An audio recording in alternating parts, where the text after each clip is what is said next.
चलो किसकी बात कर रहे थे? Units of gravitational constant for gravitation की बात कर रहे थे बेटा। अगर हम ग्रेविटेशन पे बात करें तो लास्ट क्लास में हमने क्या देखा था कि सर यूनिवर्स के किसी भी दो बॉडी के बीच में, ठीक है, मान लो ये फर्स्ट बॉडी है बेटा, ये सेकेंड बॉडी है, इसका मास m1 है, इसका मास m2 है, दोनों बेटा कितने डिस्टेंस पे सेपरेटेड हैं? कितने डिस्टेंस पे? r डिस्टेंस पे सर सेपरेटेड हों तो इन दोनों के बीच में बेटा, इन दोनों के बीच में जो फोर्स ऑफ अट्रैक्शन लगता है वही हमारा क्या कहलाता है? Gravitational force.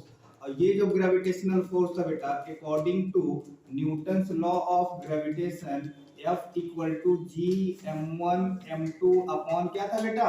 r square. Clear बात हुई? जिस फोर्स की यूज की अगर हम बात करें बेटा तो इसे किसी भी दो बॉडी के बीच आप ग्रेविटेशनल फोर्स फाइंड कर सकते हैं। अब वो दो चाहे बड़ी बॉडी हो, वो दो एक बड़ी हो एक छोटी हो, या दोनों ही छोटी बॉडी हो, इवन दो पार्टिकल्स के बीच भी हम किसकी बात करते हैं? ग्रेविटेशनल फोर्स की। वहां भी किसका फॉर्मूला यूज होगा बेटा? F equal to G m1 m2 upon r square. समझे? नहीं समझे? तो इसके लिए बेटा अगर हम बात करें आपसे तो जैसे अगर सर इसके लिए कोई एग्जांपल की बात करते हैं, मान लो बेटा, मान लो आपके पास एक ये बॉडी 2 kg की बॉडी है। कितने केजी की बेटा? एक 2 kg की बॉडी है, एक 4 kg की बॉडी है। दोनों कितने डिस्टेंस पे सेपरेटेड है बेटा? कितने डिस्टेंस पे? ठीक है, कितने डिस्टेंस पे? मान लो 10 मीटर की डिस्टेंस पे सेपरेटेड है। तो इनके बीच सर जो फोर्स ऑफ अट्रैक्शन होगा, इनके बीच सर जो फोर्स ऑफ अट्रैक्शन लगेगा उसका मैग्नीट्यूड कितना होगा? उसके मैग्नीट्यूड, तो फॉर्मूला क्या यूज करोगे बेटा? F equal to G m1 m2 upon r square. Use करोगे कि नहीं करोगे? बोलो। तो F जी की वैल्यू कितनी होगी बेटा?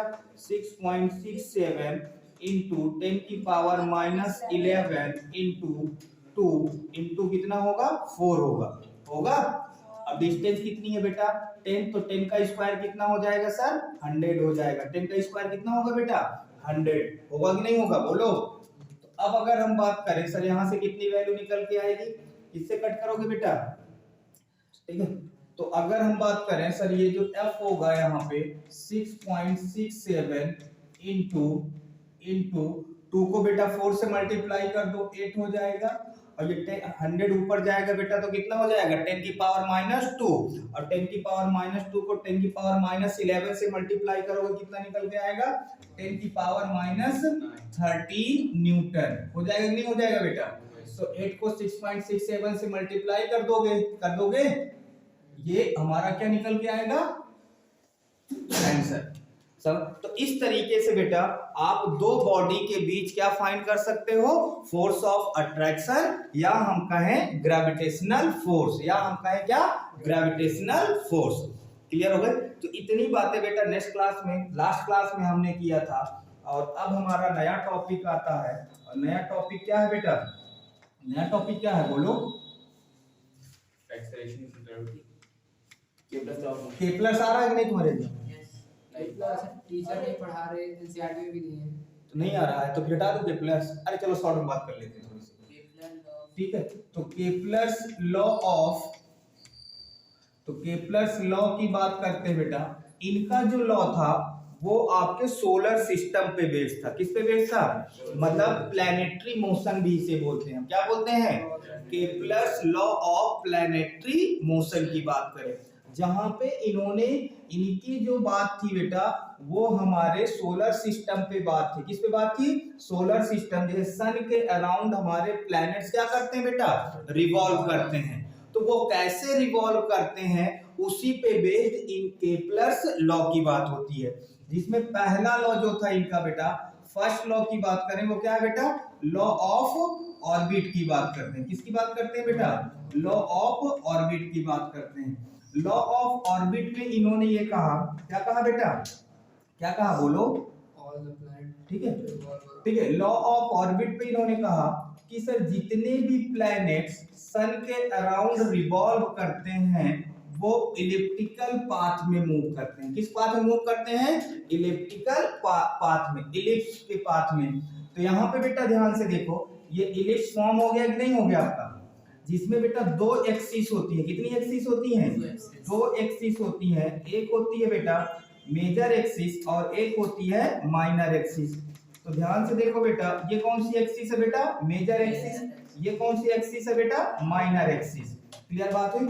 जहां पे दो फोकी की बात होती है बेटा, ये फोकी फर्स्ट एंड ये फोकी सेकेंड। इन दो फोकी में से किसी एक फोकी पे कौन प्रेजेंट होगा बेटा? कौन प्रेजेंट होगा? सन की बात करें, कौन प्रेजेंट होगा बेटा? सन। तो इस सन के अराउंड, इस सन के अराउंड बेटा ये जो प्लैनेट होता है, ये क्या है बेटा? प्लैनेट है। तो ये प्लैनेट बेटा इसी पाथ में क्या करता है? रिवॉल्व करता है, जिसे हम कौन सा पाथ बोलते हैं? Elliptical path. समझ बात आई? तो ये किसके अकॉर्डिंग बात हुई? लॉ ऑफ ऑर्बिट के अकॉर्डिंग। किसके अकॉर्डिंग? लॉ ऑफ ऑर्बिट के। सेकेंड लॉ जो इनका था बेटा, सेकेंड लॉ की अगर हम बात करें तो सेकेंड लॉ पे चलते हैं बेटा। सेकेंड लॉ, लॉ क्या था बेटा? Law of areas. ठीक है, लॉ ऑफ एरिया पे based equal distance in equal interval of time. बात हुई है कि नहीं हुई है? ठीक है, उसी तरीके से बेटा यहाँ पे लॉ ऑफ एरिया का भी कॉन्सेप्ट इसी पे बेस्ड था। इसी पे ये बेस्ड बेटा कॉन्सेप्ट था। और वो कौन सा कॉन्सेप्ट था, बात को समझना।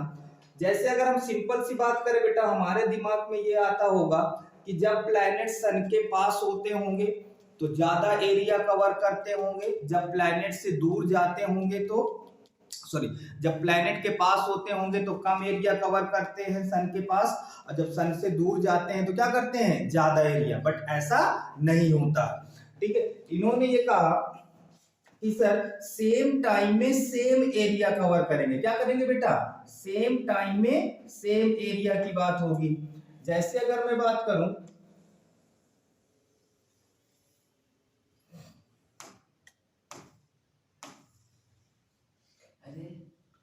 इस बात को ध्यान से देखना बेटा। जैसे ये प्लैनेट है, कौन है बेटा?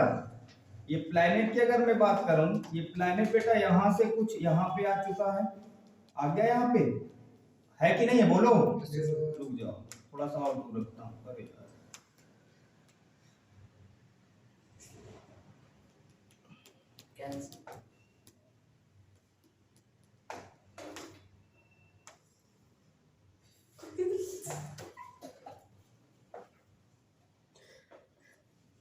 ना दांत दिखाती है लड़की भाई, इतना दांत दिखाती है, क्या बताऊं।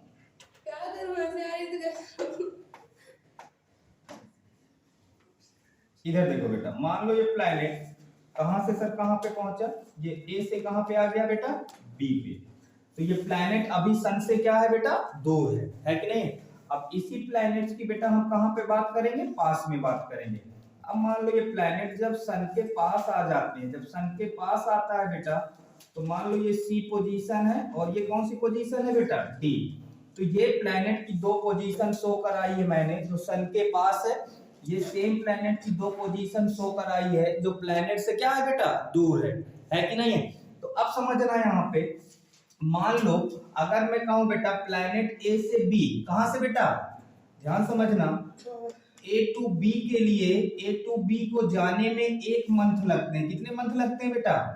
उसी तरीके से सी टू डी भी जाने के लिए, कितने के लिए बेटा? जब सी टू डी जाएगा तब भी कितने मंथ लगे? 1 मंथ। तो टाइम पीरियड क्या रहा बेटा? सेम। टाइम क्या रहा? सेम। क्लियर बात हुई? तो जितना एरिया बेटा, जितना एरिया सन से, और प्लैनेट जब प्लैनेट सन से दूर होंगे, जो एरिया कवर करेंगे वही सेम एरिया यहाँ पे भी कवर करेंगे जब प्लैनेट सन के क्या होंगे? पास होंगे। सन के क्या होंगे बेटा? पास। सर कौन सा एरिया? तो ध्यान से देखो बेटा, अगर मैं बात करूं ये, तो ये यहां पे ध्यान से देखो बेटा,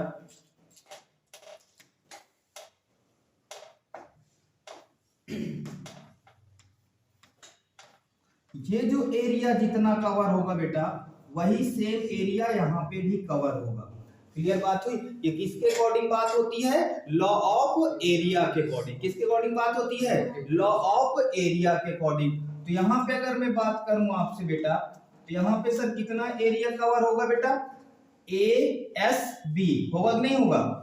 area A S B equal to कितना होगा बेटा? सी एस डी होगा। क्या होगा? सी एस डी होगा। क्लियर बात हुई?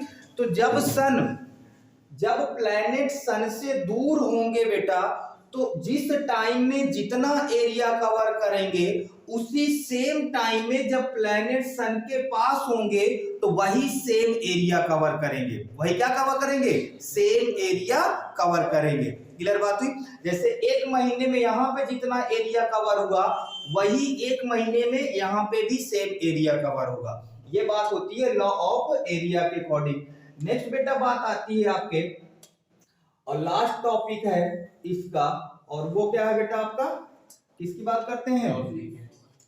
थर्ड है आपका, थर्ड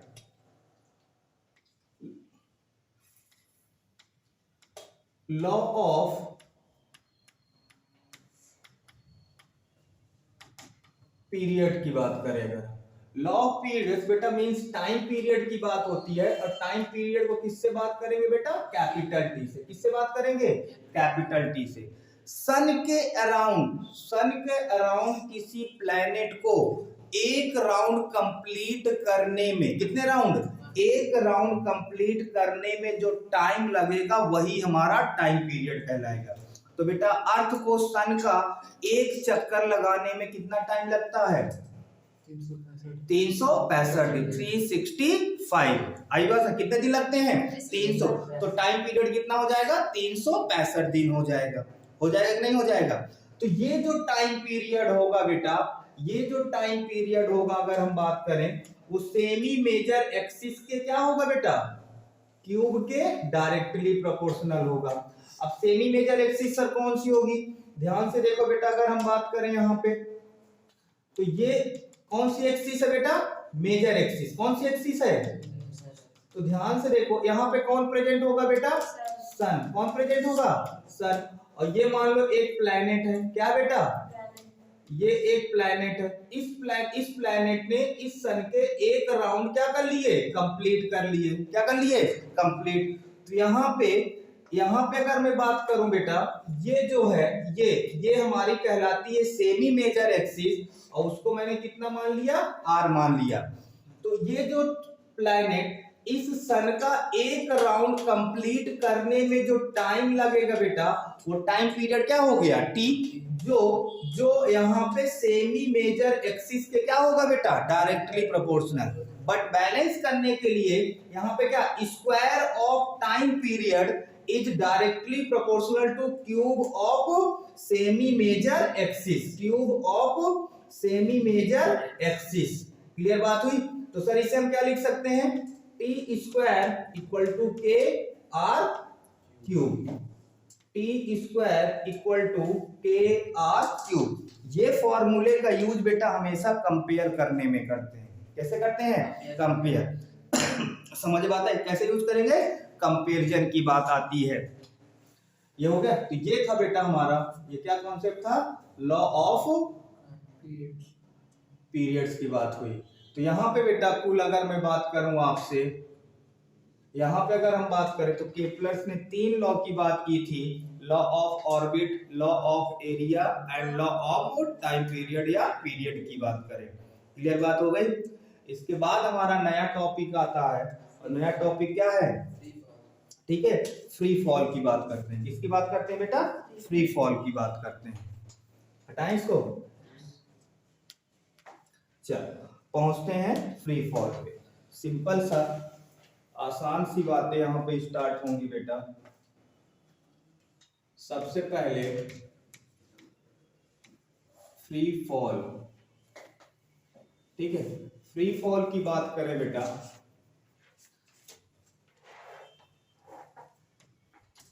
मान लीजिए ये अर्थ है बेटा, ये क्या है? अगर यहां से कोई भी बॉडी, क्या होगा? फ्री फॉल, अर्पित। Free fall. हाँ, When the body is moving freely means due to the force, gravitational force of the earth. That's the free fall.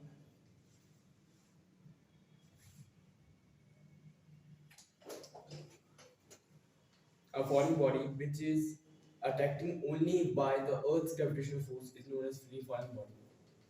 But free fall की बात करें बेटा, जैसे ये मार्कर है यहाँ, ये है, अगर मैं इसे यहाँ से छोड़ दूं बेटा तो ये किधर मूव कर जाएगा? अर्थ की तरफ। किधर मूव कर जाएगा? तो ये कहलाएगा फ्री फॉल। क्या कहलाएगा बेटा? Free fall. और इस बॉडी को हम क्या कहते हैं? फ्रीली फॉलिंग बॉडी कहते हैं। क्या कहते हैं बेटा? Freely falling body. तो सर यहाँ पे अगर हम बात करें तो इस बॉडी पे अर्थ का ग्रेविटेशनल फोर्स लगेगा, जिसकी वजह से ये बॉडी अर्थ की तरफ मूव करेगी, और इस टाइप की बॉडी को सर हम कहते हैं फ्रीली फॉलिंग बॉडी। क्या कहते हैं बेटा? फ्रीली फॉलिंग बॉडी कहते हैं। समझ में आता है? क्या कहेंगे बेटा? Freely falling body. इसके पीछे दो तीन कॉन्सेप्ट की बात होती है कि सर अगर हम बात करें वो दोनों कॉन्सेप्ट कौन से हैं।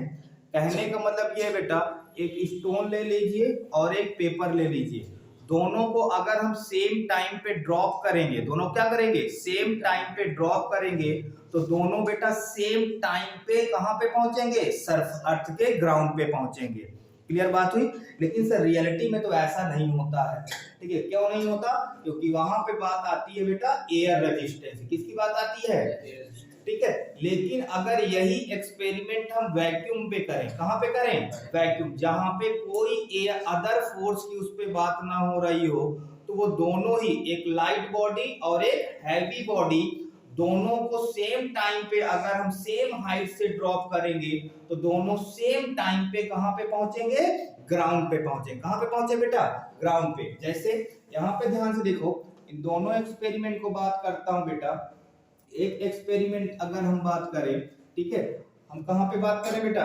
इन एयर पे बात करते हैं, और दूसरा एक्सपेरिमेंट कहां पे बेटा? इन वैक्यूम में बात करते हैं, यहां पे बात करते हैं। तो यहां पे मैंने क्या किया बेटा, ध्यान से समझना। मान लो ये अर्थ ग्राउंड है, ये क्या है बेटा?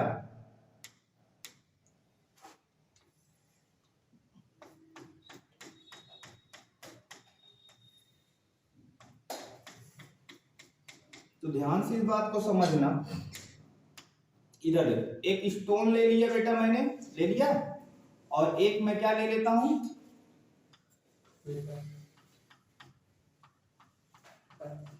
लीफ ले लिया हमारे पास। अब सिंपल सी बात है, अगर सर हम बात करें, एक बात बताओ बेटा, इसके मास और इसके मास में डिफरेंस होगा कि नहीं होगा? सर ये एक बड़ी बॉडी, एक हैवी बॉडी होगी, और एक ये क्या कहलाएगी? Light body. इसको बेटा, इन दोनों को मैंने एक साथ यहाँ पे ड्रॉप कर दिया। इन दोनों क्या कर दिया? एक। तो सर मैंने ऑब्जर्व किया कि सर जो स्टोन है वो सबसे पहले पहुंच गया। पहुंच गया कि नहीं पहुंच गया? लेकिन जो ये लीफ था बेटा, उससे पहुंचने में क्या लगा? टाइम लगा। तो मान लो अगर मैं यहाँ पे दोनों के टाइम पीरियड की बात करूं बेटा, ठीक है, मान लो इसको यहाँ तक आने में बेटा टाइम t2 लगा, और इसको यहाँ तक आने में टाइम कितना लगा बेटा? t1। क्या लगा? t1। तो यहाँ पे t2 ग्रेटर देन क्या बनेगा बेटा? t1 बनेगा। बनेगा कि नहीं बनेगा? बोलो। ठीक है सर, इसको पहुंचने में ज्यादा टाइम लगेगा, ये सर जल्दी पहुंच जाएगा। ठीक है, ये बात हमने यहाँ पे ऑब्जर्व की, ठीक नहीं की? जैसे सिंपल सी बात है बेटा, अगर मैं यहाँ पे, अगर मैं आपसे बात करूं, कोई पेपर हो, ठीक है, मान लो इसकी बात करें बेटा, अगर मैं इन दोनों को यहाँ पे ड्रॉप करूंगा, इन दोनों को अगर मैं यहाँ से ड्रॉप करूंगा बेटा, तो ध्यान से देखो, मार्कर सबसे पहले नीचे चला गया, लेकिन वो अब पहुंचा है। पहुंचा कि नहीं पहुंचा? तो सर इसे टाइम ज्यादा लग रहा है ग्राउंड पे पहुंचने पे, इसे टाइम कम लग रहा है। लग रहा है बेटा? बट ऐसा फिजिक्स के टर्म्स में नहीं होता है, क्योंकि फिजिक्स टर्म्स में क्या बात करें, मतलब नॉर्मली यहाँ पे बात हो रही होती है बेटा एयर रेजिस्टेंस, मींस ग्रेविटेशन के टर्म्स में अगर हम यहाँ पे जोड़ें थोड़ा से, तो अब वैक्यूम में करने जा रहे हैं। कहाँ पे करने जा रहे हैं बेटा? वैक्यूम में बात करते हैं। अब वैक्यूम का मतलब ये हुआ कि यहाँ पे सब कोई भी अदर फोर्सेज प्रेजेंट नहीं है। तो अब बेटा ये मान लीजिए यहाँ पे ये दोनों का ही बेटा जो ट्रैवलिंग टाइम होगा वो क्या रहेगा? सेम। इसको यहां से यहां तक पहुंचने में अगर टाइम बेटा t1 लगा और इसको यहां से यहां तक पहुंचने में टाइम t2 लगा बेटा, तो दोनों का जो टाइम पीरियड होगा बेटा वो क्या रहेगा, सेम रहेगा। वो क्या रहेगा, सेम रहेगा। क्लियर बात हुई? तो क्या रहेगा, सेम। सर इसका मतलब ये हुआ कि इस पे जो acceleration due to gravity, acceleration जो प्रोड्यूस हो रहा है वो बॉडी के मास पे डिपेंड नहीं करता बेटा। किस पे नहीं डिपेंड करता, बॉडी के मास पे। ये तो लेट इस रीजन से यहाँ पे पहुंचा क्योंकि बेटा इस लीफ में भाई दोनों में बेटा एयर रेजिस्टेंस लग रहा होगा कि नहीं लग रहा होगा, बोलो, लग रहा होगा। तो एयर रेजिस्टेंस का जो इफेक्ट है बेटा इस लीफ में ज्यादा हो रहा है एज कंपेयर टू इस स्टोन पे बात करें, जिसकी वजह से इस लीफ को यहां से यहां तक पहुंचने में टाइम क्या लग गया, ज्यादा लग गया। क्लियर बात हुई? लेकिन यहाँ पे ऐसा कुछ नहीं हो रहा। यहाँ पे इन दोनों में ही कोई भी अपवर्ड डायरेक्शन पे फोर्स नहीं लग रहा है जिससे दोनों सेम टाइम पे पहुंच गए। क्लियर बात हुई? समझ बात आई?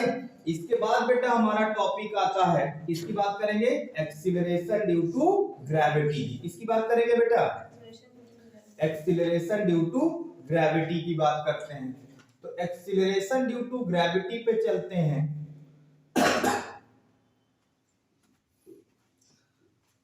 कौन बताएगा, बोलो। बताओ sir. The uniform acceleration produced by a freely falling body only and only due to the Earth's gravitational force is called the acceleration due to gravity. ज्यादा आइसक्रीम खाती है क्या है? इतनी समय शादी बारात का मौसम चल ही रहा है। अरे नहीं सर, फ्री की आइसक्रीम पाती होगी कुछ। आप मुझे भी इतना समझेंगे क्या? हाँ। एक शादी में मैं अटेंड नहीं की हूँ, मैं घर में खाई हूँ। तो फ्री की आइसक्रीम पाती होगी, पड़ती होगी आइसक्रीम पे। तो एक्सीलरेशन ड्यू टू ग्रेविटी की बात करते हैं बेटा। ग्रेविटी की वजह से एक बॉडी पे जो एक्सीलरेशन प्रोड्यूस होता है वही हमारा क्या कहलाता है, एक्सीलरेशन ड्यू टू ग्रेविटी। इससे पहले बेटा नॉर्मली हमने बात किया था कि सर अगर कोई m मास की बॉडी है उस पे फोर्स लगता है तो उस पे क्या प्रोड्यूस होगा बेटा, एक्सीलरेशन प्रोड्यूस होगा। होगा कि नहीं होगा? जहां पे ये F इक्वल टू क्या था बेटा, ma, तो A इक्वल टू क्या था बेटा, F अपॉन m। बोलो, ये किसके अकॉर्डिंग बात हुई थी बेटा, according to Newton second law of motion. लेकिन यहाँ पे ये जो एक्सीलरेशन था बेटा ये कांस्टेंट नहीं था, याद रखना, ठीक है। ये एक्सीलरेशन ऐसा नहीं है कि अगर हमने कह दिया कि किसी का कहीं पे 5 मीटर पर सेकेंड स्क्वायर की बात हुई तो हर जगह हम 5 मीटर पर सेकेंड स्क्वायर की बात करेंगे, ठीक है। ये यहाँ पे लेकिन जब एक्सीलरेशन ड्यू टू ग्रेविटी, अर्थ की ग्रेविटी की वजह से एक्सीलरेशन की बात होती है बेटा, तो वहां पे बॉडी पे जो प्रोड्यूस्ड एक्सीलरेशन होगा वो क्या रहेगा, यूनिफॉर्म रहेगा। क्या रहेगा बेटा, मींस कांस्टेंट रहेगा। क्या रहेगा, कांस्टेंट रहेगा। जैसे अगर हम बात करें सर, मान लो बेटा ये अर्थ है, ये क्या बेटा, अर्थ है, एक ये m मास की बॉडी है, तो इस पे क्या लगेगा बेटा, ग्रेविटेशनल फोर्स लगेगा कि नहीं लगेगा, वहीं से एक फोर्स लगेगा, तो इस पे क्या प्रोड्यूस होगा बेटा, एक्सीलरेशन। क्या प्रोड्यूस होगा, होगा कि नहीं होगा? तो सर यहाँ पे अगर हम बात करें, अगर मैं यहाँ पे बात करूं तो सर जो ये एक्सीलरेशन है वो क्या बन जाएगा, जी जो फोर्स था सर वो कौन सा फोर्स होगा, ग्रेविटेशनल फोर्स होगा। कोई डाउट बेटा, बोलो। तो according to Newton second law of motion क्या होता है बेटा, F इक्वल टू ma होगा कि नहीं होगा, बोलो। तो फोर्स क्या होगा यहाँ पे सर ये ग्रेविटेशनल फोर्स होगा, ये बॉडी का मास होगा, और एक्सीलरेशन क्या बन जाएगा बेटा, g। तो ये g क्या बन जाएगा बेटा, Fg अपॉन m। बनेगा कि नहीं बनेगा? और इसी को हम कहते हैं बेटा एक्सीलरेशन ड्यू टू ग्रेविटी। क्या कहते हैं, acceleration due to gravity. Clear बात हुई? यहाँ पे जो अर्थ के ग्रेविटी की वजह से फोर्स की बात हुई है वो ग्रेविटेशनल फोर्स है। उस फोर्स की वजह से जो एक्सीलरेशन प्रोड्यूस हुआ है वो एक्सीलरेशन ड्यू टू ग्रेविटी कहलाएगा। और बॉडी का मास क्या है बेटा, m है। बॉडी का मास क्या है, m। अब इनके यूनिट्स की बात करें, किसकी बात करें बेटा, सर इनकी यूनिट्स बताइए, यूनिट्स क्या होंगी? तो यूनिट्स की अगर मैं बात करूं सिंपल सा बेटा आपसे कि सर इनकी यूनिट क्या होंगी,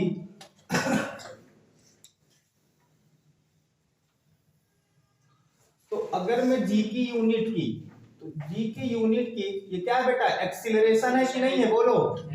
तो एसआई यूनिट क्या होगी बेटा, एसआई यूनिट क्या होगी, मीटर पर सेकेंड स्क्वायर, होगी कि नहीं होगी। सीजीएस यूनिट क्या होगी बेटा, सर सीजीएस यूनिट सेंटीमीटर पर सेकेंड स्क्वायर। जो यहाँ पे इस एक्सीलरेशन की यूनिट होती है बेटा, वही सेम यहाँ पे भी होगी, अलग से कुछ नहीं है। क्लियर बात हुई। सिंपल सा डिफरेंस ये है कि यहाँ पे अर्थ के ग्रेविटेशनल फोर्स की वजह से जो एक्सीलरेशन प्रोड्यूस होगा वो बात हुई है, और यहाँ पे सर एक कांटेक्ट फोर्स की वजह से जो एक्सीलरेशन प्रोड्यूस हुआ है उस बात की, मींस इस एक्सटर्नल फोर्स के लिए बात हुई है। क्लियर हुआ, ठीक है। इसके बाद बेटा हमारा नया टॉपिक आता है, और नया टॉपिक कौन सा बेटा, क्या है, इसके बाद टॉपिक आता है relation between small G and capital G. तो दोनों के बीच में रिलेशन की बात करते हैं, स्मॉल जी और कैपिटल जी के बीच में रिलेशन क्या होता है सर। तो स्मॉल जी और कैपिटल जी के इस इंपॉर्टेंट है बेटा, याद रखना, इससे बहुत सारी बातें होती हैं, ठीक। रिलेशन बिटवीन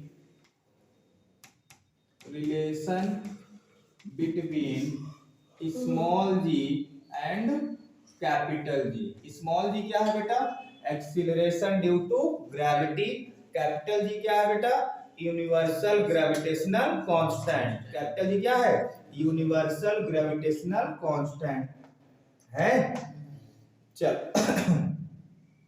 तो लेते हैं बेटा अर्थ, क्या लेते हैं, अर्थ की बात करते हैं। एक यहाँ पे ये अर्थ है बेटा, और इसके अर्थ पे अगर मैं बात करूं आपसे, एक एम मास की बॉडी है बेटा, कितने मास की, एक एम मास की बॉडी है कि नहीं है। और ये क्या है बेटा, अर्थ है। ये क्या है, कोई भी प्लैनेट ले सकते हो, अर्थ ही कोई जरूरी नहीं है, ठीक है। किसी भी प्लैनेट पे हम बात कर सकते हैं, जो फॉर्मूला आएगा बेटा वो हर जगह क्या होगा, वैलिड होगा। तो अर्थ के मास को मैंने क्या मान लिया बेटा, सर अर्थ के मास को मैंने me मान लिया। अर्थ का ये सर सेंटर है, तो अर्थ के सेंटर, अर्थ की सर ये क्या होगी, अर्थ की ये क्या होगी बेटा, रेडियस, जिसे मैंने क्या मान लिया, re मान लिया। क्या मान लिया बेटा, re मान लिया। चल अब बात आती है कि सर यहाँ पे बेटा अभी हमने इससे पहले दो बातें कर, सर कौन कौन सी, सर दो बॉडी के बीच में सर ग्रेविटेशनल फोर्स की बात होती है। किसकी बात होती है बेटा, और ये ग्रेविटेशनल फोर्स क्या होता था, बोलो क्या होता था sir, F equal to Gm1m2 upon r square. ये बात मालूम है कि नहीं मालूम है, मालूम है ना। तो इसके अकॉर्डिंग सर बात करें अगर हम यहाँ पे, तो सर यहाँ पे भी दो बॉडी हैं, एक ये बॉडी जिसका मास m है, एक सर अर्थ जिसका मास कितना है, me है। तो इन दोनों के बीच में जो ग्रेविटेशनल फोर्स होगा,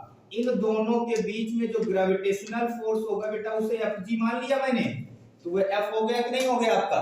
अब कैपिटल जी, मान लो कि बेटा यहाँ पे ये आपके पास ये फर्स्ट बॉडी है, कौन सी बॉडी है बेटा, ये फर्स्ट बॉडी है, और ये कौन सी बॉडी है, सेकेंड बॉडी। तो फर्स्ट बॉडी का मास कितना है बेटा, me, तो ये m1 के बराबर हो गया। सेकेंड बॉडी का मास कितना है बेटा, m, तो ये किसके इक्वल हो गया, m2 के इक्वल हो गया, अपॉन। अब सर दोनों के बीच की डिस्टेंस की बात होगी, तो दोनों के बीच की डिस्टेंस बेटा, इस बॉडी और इस बॉडी के बीच की डिस्टेंस क्या होगी यहाँ पे, सर अर्थ की रेडियस होगी। क्या होगी बेटा, अर्थ की रेडियस। सर ये तो दो बॉडी के बीच के सेंटर से डिस्टेंस होती है, तो ये तो आपने सेंटर से सर यहाँ पे कंसीडर नहीं किया। अर्थ के कंपैरिजन में एक ये स्मॉल बॉडी है बेटा, जिसमें इस स्मॉल बॉडी की रेडियस को हमने क्या इंक्लूड कर लिया, इस अर्थ के रेडियस के साथ। समझ बात आई? तो यहाँ पे अर्थ की जो रेडियस होगी वही इन दोनों के बीच की क्या होगी, डिस्टेंस होगी। क्या होगी, डिस्टेंस। तो ये अब according to Newton second law of motion की अगर हम बात करें बेटा, तो according to Newton's second law of motion की अगर हम बात करें बेटा, साइड में देखो वहां पे है, तो एफ जी इक्वल टू क्या आया था बेटा, एम ए आया कि नहीं आया, बोलो sir. F G equal to कितना होगा, एम इंटू जी होगा। होगा एफ जी इक्वल टू क्या होगा, एम इंटू जी। तो दो इक्वेशन बन गई बेटा, एक इक्वेशन ये है, एक इक्वेशन ये है। अब दोनों इक्वेशन को बेटा, दोनों इक्वेशन को क्या करा लो, इक्वेट करा लो। चाहे यहां से एफ जी की वैल्यू यहां पे रख दो, चाहे एफ जी की वैल्यू यहां पे रख दो। तो दोनों इक्वेशन को, equation number first is equal to the equation number second होगा बेटा। हाँ, अब ये सर क्या बनेगा, सर ये बन जाएगा एम जी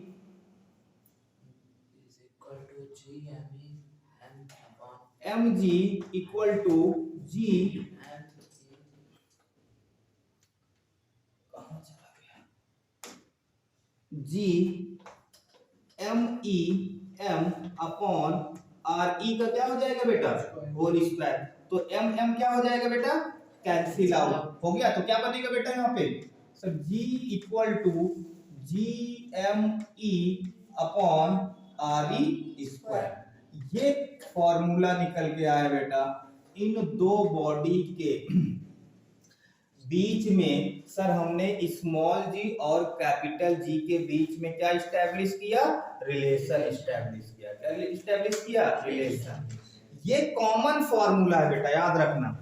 इस फॉर्मूले की हेल्प से चाहे आप मून पे बात करो, चाहे आप सन पे बात करो, आप चाहे जुपिटर पे बात करो, कहीं पे भी बात करो बेटा, आपको जब भी जी और स्मॉल जी की बात आएगी तो वहां पे हम इसी रिलेशन का यूज करते हैं। सर क्या चेंज होगा, अगर हम अर्थ पे बात कर रहे हैं, कहां पे बात कर रहे हैं बेटा, अर्थ पे बात करेंगे तो जी जो होगा वो अर्थ का होगा, जो मास होगी वो अर्थ की होगी, जो रेडियस होगी वो किसकी होगी, अर्थ की। अगर हम मून पे बात करें, कहां पे बात करें बेटा, मून पे बात करेंगे तो जो मास होगा वो किसका होगा, मून का, जो रेडियस होगी वो किसकी होगी बेटा, मून की, और जो जी की वैल्यू वहां से निकल के आएगी वो कहां पे होगी, मून की होगी।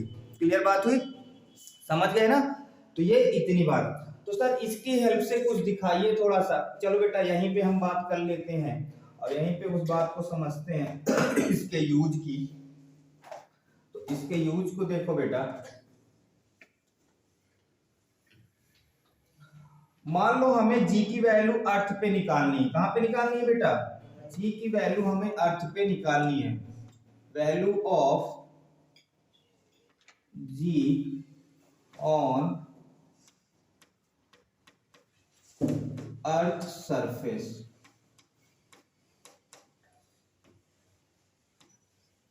तो एक बात बताओ बेटा, जब अर्थ सरफेस पे जी की वैल्यू अगर आपको निकालनी है तो आपको मास किसका पुट करना पड़ेगा, अर्थ का, रेडियस किसकी पुट करनी पड़ेगी, अर्थ की। क्लियर बात हुई। तो चलो निकाल लो। तो अर्थ का मास कितना होगा बेटा, अर्थ का मास कितना होगा, बोलो, अर्थ का मास कितना होगा यहाँ पे, मास ऑफ अर्थ कितना होगा बेटा, 6.6 इंटू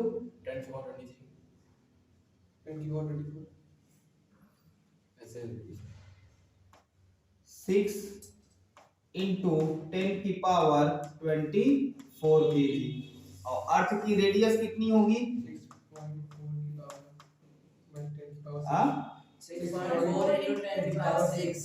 10 की पावर 6 मीटर। होगा कि नहीं होगा, समझ में आता है। कैपिटल जी यहाँ पे कितना पुट करोगे बेटा, 6.67 इंटू 10 की पावर -11 न्यूटन मीटर स्क्वायर पर केजी स्क्वायर। रखेंगे नहीं रखेंगे। अब बेटा सारी वैल्यू यहाँ पे पुट कर दो।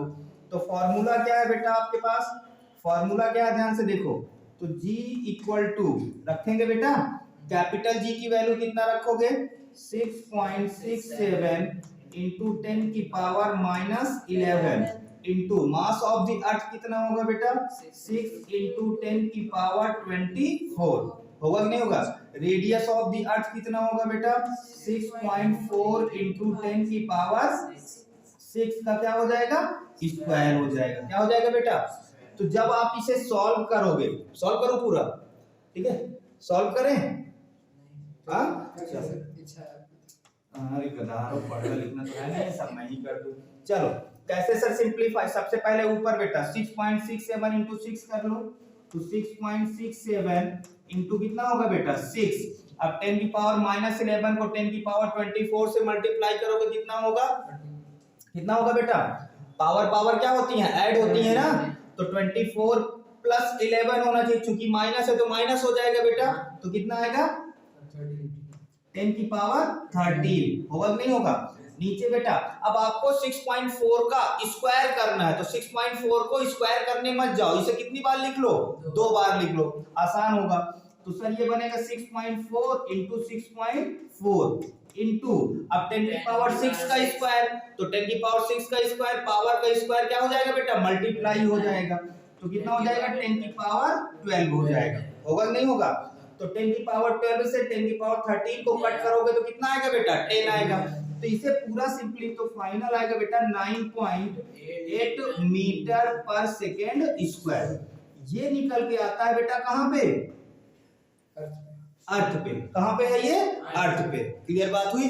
तो ये जी की वैल्यू कहां पे फाइंड करते हैं बेटा, अर्थ पे। इसी तरीके से हम कहां पे फाइंड कर लेते हैं, मून पे। कहां पे फाइंड करते हैं, तो सेम तरीका है, सिर्फ डिफरेंस ये होगा बेटा जब मून पे फाइंड करने जाओगे तो किसका मास रखोगे, मून का। रेडियस किसकी रखोगे, मून की। अब कैपिटल जी में कोई चेंज, क्योंकि ये यूनिवर्सल क्या है, कांस्टेंट है। चाहे किचन में बात करो, चाहे बाथरूम में बात करो, चाहे आकाश पे बात करो, चाहे पाताल में बात करो, कैपिटल जी क्या रखोगे, सेम। कितना रखोगे 6.67 इंटू 10 की पावर -11 न्यूटन मीटर स्क्वायर पर केजी स्क्वायर। इतनी बात क्लियर हो गई, नहीं समझे। तो अब बेटा अगर मैं मून पे बात करूं, कहां पे बात करूं बेटा, कि मून पे जी की वैल्यू कितनी होती है, यहां पे बात कर लेते हैं थोड़ा सा। तो सर मून पे अगर हम बात करते हैं कि सर मून पे जी की वैल्यू कितनी होगी, सर मून पे जी की वैल्यू कितनी होगी,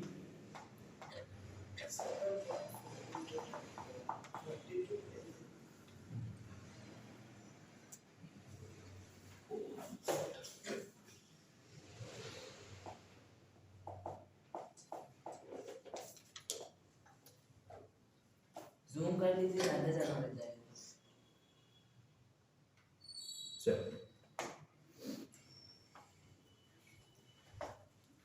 हाँ बेटा मून पे बात करते हैं। कहां पे बात करते हैं,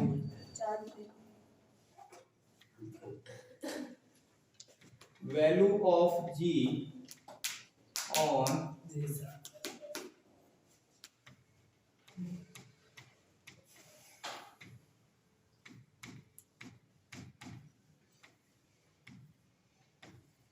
क्लियर।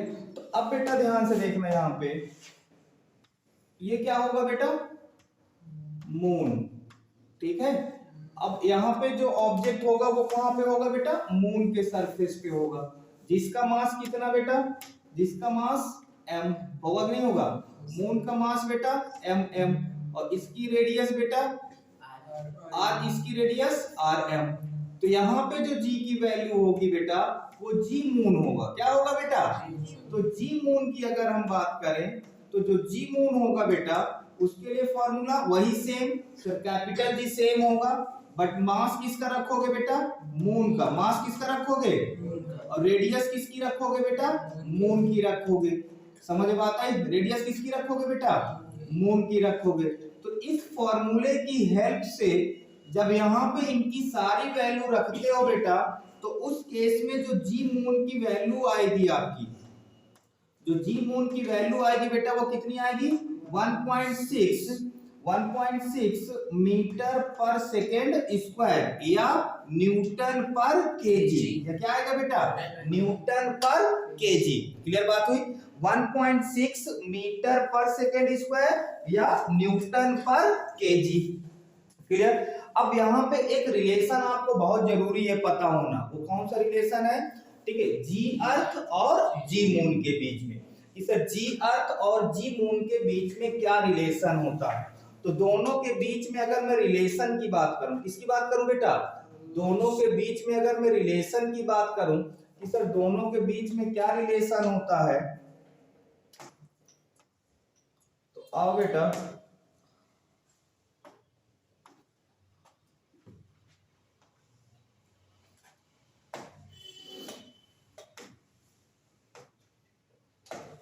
छुट्टी कर दो। ऐसे बोल रहा है। कसम से रे तुम लोग ना पढ़ते तो ऐसा हो जैसे लगता है मेरे ऊपर एहसान करने आते हो ना। वो सर सब सिर्फ वो आपको लगता है। सर हम आपके पास पढ़ने आ गए, ये आपके लिए बहुत एहसान की बात है। आप हमारा एहसान पूरे जीवन में नहीं भुला वो सकते, आपके मन की बात है ना। है ना? चलो आप बस 2 मिनट और रुको। तो बात करते हैं बेटा यहाँ पे इसके बीच में relation between G earth and G moon. G earth और जी मून के बीच में रिलेशन की बात आती है बेटा। तो अब आपको तो सारी बातें मालूम ही है, अभी आपने फाइंड किया है बेटा। तो जी अर्थ, ध्यान से देखो, तो जी अर्थ अपॉन जी मून। एक बात बताओ बेटा, जी अर्थ कितना आया है? 9.8 और जी मून कितना बेटा? 1.6। तो अप्रॉक्स में किसके इक्वल आएगा बेटा? 6 के इक्वल। किसके इक्वल आएगा? यहाँ पे सारी एग्जैक्ट वैल्यू अगर आप रखते हो तो ये 6 के बराबर आता है। इस वैल्यू से तो 6 ही आएगा। हाँ, कितना आएगा बेटा? 6। ठीक है, ये भाई कितना जाएगा तुम्हारा? सो 96 जाएगा। ये कितना जाएगा वैसे? 90। पर जब एग्जैक्ट वैल्यू जैसे यहाँ पे इसकी रखोगे 9.77 अप्रॉक्स आता है, पूरे जब हम डेसिमल्स में ही वैल्यू रखते जाएंगे तो वो लगभग कितने टाइम जाता है? 6 टाइम जाता है। तो ये अप्रॉक्स में चलता है। किसमें चलता है? इतनी बात समझ में आई? तो सर यहाँ से क्या रिलेशन निकल के आएगा? यहाँ से देखो बेटा, अब जी मून इससे जाके मल्टीप्लाई हो जाएगा आपका, बोलो। तो सर क्या निकल के आएगा? Sir G earth is equal to the 6 G moon. इसका मतलब ये हुआ सर जी की वैल्यू अर्थ पे जितनी होती है, ठीक है, उस जी की वैल्यू मून पे जितनी होती है अर्थ के कंपैरिजन में वो अर्थ पे कितनी होगी? 6 टाइम्स होगी। अर्थ पे कितनी होगी? 6 टाइम होगी। समझ में बात आई? सर कितनी होगी? जैसे मून पे जी की एग्जांपल लेते हैं, मून पे जी की वैल्यू 4 है, कितनी है? तो अर्थ पे कितनी होगी? 24 होगी। अर्थ पे कितनी होगी? अगर मान लो मून पे जी की वैल्यू 10 है, कितनी है? तो अर्थ पे कितनी होगी? 6 टाइम्स होगी। कितनी होगी बेटा? तो इसी को अगर मैं और चेंज करूं बेटा, इसी को सर मैं अगर और चेंज करूं तो क्या निकल के आएगा यहाँ पे बेटा? सबसे पहले इसको थोड़ा सा और चेंज कर लेता हूं। इसी को सर बेटा मैं अगर दूसरे फॉर्म में लिखूं, क्या लिखूं बेटा? जी मून अपॉन जी अर्थ। क्या लिखूं बेटा? जी मून अपॉन, ये किसके बराबर होगा बेटा? 1/6 के। होगा कि नहीं होगा? तो सर इसे मैं क्या लिख सकता हूं? सर इसे लिख सकता हूं G moon is equal to the 1/6 of G earth. 1/6 of G earth लिख सकता हूं कि नहीं लिख सकता हूं? बोलो। लिख सकता हूं। तो बेटा आपकी जी पे, अर्थ पे जितनी वैल्यू होती है मून पे कितनी हो जाती है? 1/6 हो जाती है। कितनी हो जाती है? 1/6 हो जाती है। जैसे मान लो अर्थ पे जी की वैल्यू 100 है, कितनी है? तो मून पे कितनी हो जाएगी? 100/6 हो जाएगी। 100 बाई क्या हो जाएगी? अरे 1/6 का मतलब यही हुआ ना, जितनी अर्थ पे होगी उसमें कितना मल्टीप्लाई करोगे मून के लिए? 1/6 मल्टीप्लाई करोगे। क्लियर? नहीं समझ में बात आई? समझ गए ना? तो ये रिलेशन है हमारा। और ये बात को याद रखना बेटा, यहाँ पे जितनी बातें मैंने आपको बताई हैं, ये पूरी बातें ये आपको पता होनी चाहिए, ध्यान में रखिएगा। नहीं समझे? समझ गए ना? आ? बस आज की सेवा समाप्त करें यहीं पे। क्लियर हो गया? सबसे पहले एक चीज देख लीजिए, आवाज आ रही है। तो जी अर्थ और ये जी मून की बात यहाँ से हो गई कंप्लीट। एंड नेक्स्ट क्लास में बेटा हम, ठीक है, लास्ट टॉपिक होगा, लगभग उसी दिन खत्म भी हो जाएगा। बात करेंगे कौन कौन सी, ठीक है, जी की अर्थ पे जी की वैल्यू में वेरिएशन की बात करेंगे, जहाँ पे 3 वेरिएशन बात करेंगे हम, ठीक है। फिर हम बेटा एक फ्रीली फॉलिंग बॉडी के लिए इक्वेशन ऑफ मोशंस की बात करेंगे, फ्रीली फॉलिंग के लिए equation of motion. Last topic होगा mass and weight. Clear? Tata, bye bye, See you. Good night, see you again.